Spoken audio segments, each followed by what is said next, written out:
Hello বন্ধুরা, তো দেখো সকাল সকাল চলে আসলাম আমাদের বাড়ির উঠোনে যেসব সবজি গাছ লাগানো হয়েছে সেই সবজি গাছে কী কী সবজি ধরেছে সেইগুলো তুলতে।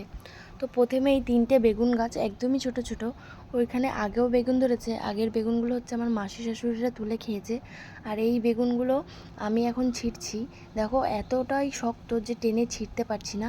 তো 3টে গাছে 3টে বেগুন হয়েছে বড় বড়। এগুলো হচ্ছে লম্বা ধাজের বেগুন। এই বেগুনগুলো খেতে বলে অনেক টেস্ট লাগে। তো তারপরে তোমাদের সঙ্গে শেয়ার করেছিলাম কুমড়ো গাছে আগেও অনেক কোটা কুমড়ো ধরেছে বড় বড়, সেগুলো তুলে সবাই খেয়ে ফেলেছে। আর এগুলো ছোট ছোট এখনও আছে, অনেক কটা কড়ি ধরেছে। তো দেখো এইটুকু এইটুকু লঙ্কা গাছে অনেক কটাই লঙ্কা ধরেছে, আগেও এখান থেকে লঙ্কা তুলে খেয়েছি। আর এখনও অনেক কটা লঙ্কা ধরেছে, প্রায় 7-8টা মতন। সেইগুলো নিয়ে বাড়ি থেকে কোনো ঝুড়ি নিয়ে আসিনি ঘর থেকে, তাই জন্য কলা পাতায় লঙ্কাগুলো ছিঁড়ে কলা পাতায় বেগুন আর লঙ্কাগুলো রেখে পাশে আরেকটা জমি আছে সেই জমিতে গেলাম। সেই জমিতে উচ্ছে গাছ, শসা গাছ লাগিয়েছে।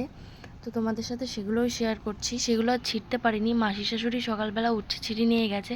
আর এইগুলো যা আছে সব কচি কচি, এগুলো আরও বড় হবে, তাই জন্য আর উচ্ছেগুলো ছিঁড়িনি। তারপরেই চলে গেলাম হচ্ছে শসা খেতে। তো এই শসাগুলো আমি আগে কখনোই দেখিনি, এগুলো সম্পূর্ণই আলাদা রকম শসা। তোমরা যদি কেউ দেখে থাকো কমেন্ট করে জানিও।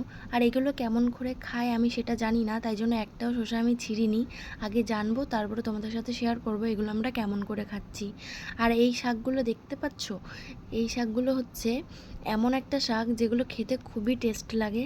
আর এগুলো অনেক ধরেছে, একদিন রান্না করে তোমাদের সাথে